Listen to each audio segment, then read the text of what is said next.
This is the Real Pod Newscast with Levon Putney with a quick check on what's going on. So here's my man to get into it. Thanks for tuning in. After a wet, stormy weekend for much of the country, and boy, did we have the world's most followed Twitter war late last week. Well, are we supposed to call that an X beef now? Just curious. Moving on. And in sports, the great distractor being sports, the NHL Stanley Cup Finals, though, and the NBA Finals. Man, they've both been great so far. Overtime's a buzzer beater, both series tied at 1. And Coco and Carlos won the singles at the French Open. Hey, but enough of bouncing balls and pucks. My favorite stories of the day. Shrinkage. It's the term corporations, retailers especially, use in earnings reports to describe the loss of inventory to things like shoplifting. And shrinkage might have been used a couple times in Bath & Body Works' last quarterly report to investors, with their White Barn sister stores many times next to a Bath & Body Works in a shopping mall selling those scented candles. Now, to put all that randomness together, WTOP News in D.C. is reporting police in Fairfax County, Virginia, just busted a crew of 3 people who first went into one of the stores back in early February and somehow stole about $1,800 worth of candles and drove off before police got there. Then cops say the same crew went back to the same Bath & Body Works store, robbing them 8 more times over the next 3 months, on top of robbing another store 5 times. Going back and forth, stealing at least $1,000 worth of candles each time. Well, at least until the last robbery. A different store that time, and only made off with $600 worth in their only time at that one. But in all, almost $32,000 worth of scented candles swiped. And 4 days after the last heist, the Thursday before last, Fairfax County Police say investigators hitched together and tracked down the trio, all 3 facing larceny charges for the organized scented candle theft ring. And get this, the first name of one of the accused robbers is Sincere. Sincerely facing several counts of conspiracy to commit larceny, forcing a story to explain shrinkage is not just what happens to a man in cold water. In western Kentucky, a man from Texas was arrested twice over the Memorial Day weekend 2 weeks ago. And on that Sunday, the West Kentucky Star newspaper is reporting the Lyon County Sheriff and a deputy were called to a business in Eddyville, where they say a 42-year-old guy was causing a ruckus and saying something to a worker seen as alarming, their wording, after driving himself there. Well, the sheriff figured the guy was intoxicated, so arrested and charged him with DUI and impounded his car. The man posted bond, got out of jail, and the next day, on Memorial Day, he called the sheriff's office from his motel room to see if they could get some personal things from his car, still in the impound. So they went looking in the car and trunk, and the sheriff did not say if the guy specified the personal things he wanted them to look for, but a good guess is it probably did not include the bag of cocaine they say they found in the trunk. Yeah, that's a whole nother drug possession charge. And they went to the motel to arrest him again and took him right back to jail.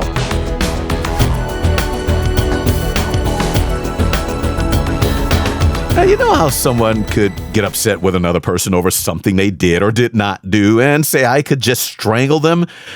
Well, a 23-year-old woman in Utah is accused of not just talking about it, but being about it. KSL TV5 is reporting this woman in Provo got upset with her roommate the Wednesday before last over not washing the dishes. And cops say after arguing about it, she went to be about it, followed her roommate, pushed her way into her bedroom, knocked her down, grabbed her by her throat and hair, then strangled her for about 5 seconds before the roommate got her off and called the cops, an assault charge over dirty dishes. No word if they're still roommates, cops didn't say. Now, when kids complain about mean old people in their neighborhoods, it's usually about the crab yelling to get off my lawn if the ball flies into their yard, or the nosy ones who later tell the parents what their kids were up to outside, little snitches. But 2 3- and 6-year-old girls in Ocala, Florida, were in their own yard a week and a half ago when their 81-year-old neighbor came out and started yelling at the 3- and 6-year-olds. Before police tell WFTV9 Eyewitness News that 81-year-old lady started pepper spraying the kids because cops suspect she was ticked off over the girls playing with bubbles. Now, one might have popped in her face or something, and cops said nothing about the woman's mental state. But the girl's mother says this was really just the last straw, because she told Eyewitness News that lady has been yelling insults and racial slurs against them since they moved in. So cops think Bubbles sent the woman to a place where she thought pepper spraying 2, 3, and 6-year-old sisters was the thing to do. And cops are talking about this because they had to deal with it. They arrested the 81-year-old, now facing several charges of battery. There's this 27-year-old guy in Modesto, California, who is accused of being the kind of stalker who would break into a woman's home, go into her bedroom while she slept, and suck on her toes. CBS News is reporting cops say when this woman woke up just after midnight early Wednesday a couple of weeks ago, this dude was biting, licking, and sucking on her toes. And then when she woke up screaming, he tried to get in bed with her until she knocked his butt back and grabbed her phone to call 911. And cops say he ran off after that, but left a surveillance video trail that helped them arrest him the next day. May have also left DNA on the woman's toes. Back in a moment. But before we break, hey, check out my man DJ Greg H's Jams podcast. Here's a promo. Blazing the best hip-hop, R&B, reggae, soca. You can get the Jams podcast mix on Amazon Music, Audible, iHeart, Apple Podcasts, and Deezer. Download the podcast for free. It's Jams Hour Mix with Greg H.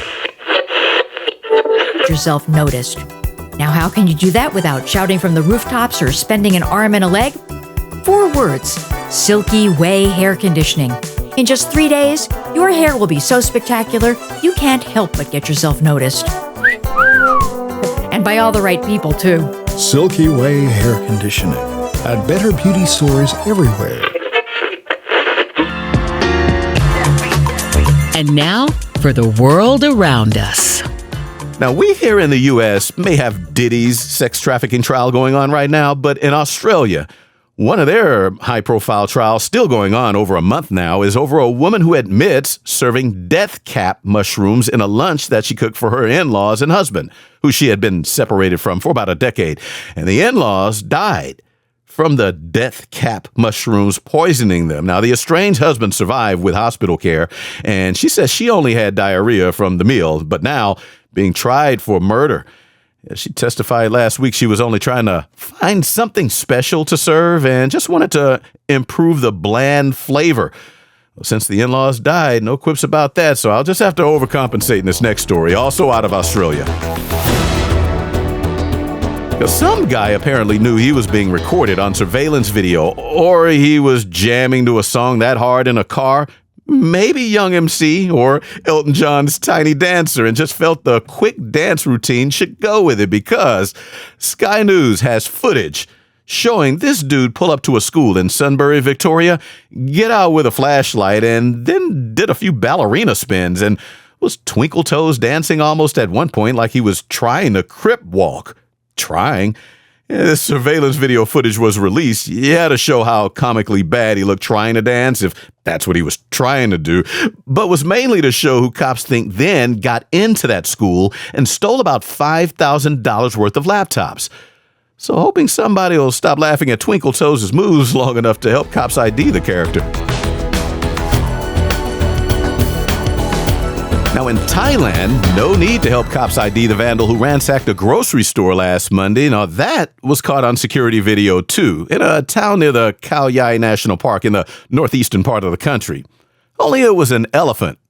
A big old grown male elephant that one volunteer park worker told the Associated Press is well known in the area. It would usually go inside or stick its trunk inside of people's houses to try and get food. Oh, but this time, Dumbo used that smart brain of his to go where all the food is. And pictures and videos show this elephant ducked its head and got entirely inside the grocery store, calmly chomping on snacks while national park workers try to shoo him back outside. And the store's owner seemed amused, saying he didn't damage much at all outside of the mud tracks on the floor, the ceiling he hit a few times, and about 9 bags of sweet rice crackers he ate, along with a sandwich and some dried bananas.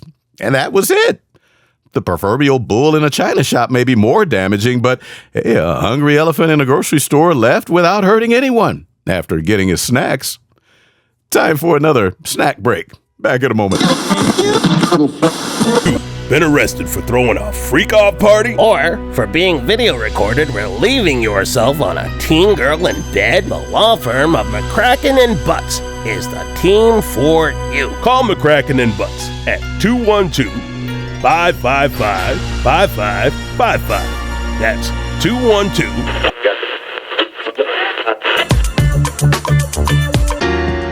What's up with what's going down, though? I want to be careful here, not trying to be preachy, but this is the latest example here of what happens when so many of us turn away from traditional newspapers, news radio stations, and local TV news and end up finding out things from what someone reposted on some social media site. Now, the TSA is actually having to put out word and publicly state that travelers cannot use their Costco store membership cards as real ID replacements to pass through airport security.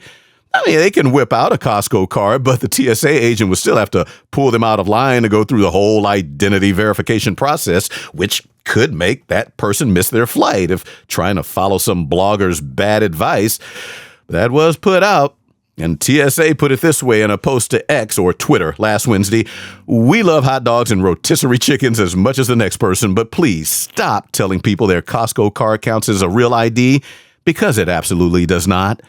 That was a quote again. Now, to see what does go as legitimate real ID alternatives, just go to their site, tsa.gov. Yeah, they have 15 options listed after real ID: a passport, border crossing card, and Canadian provincial driver's license, among acceptable options, but no Costco or Sam's Club cards anywhere in that list. Now, tsa.gov. Just go look under the travel tab and identification.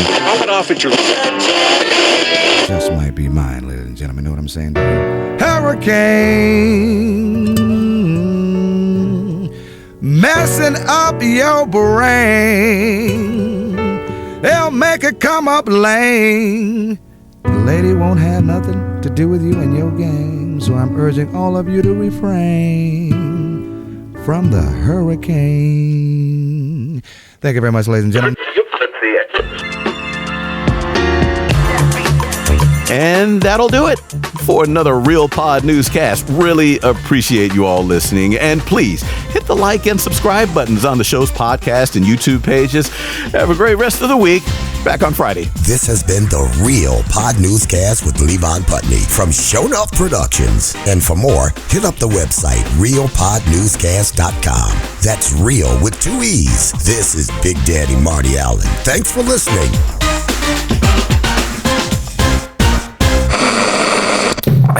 Show enough.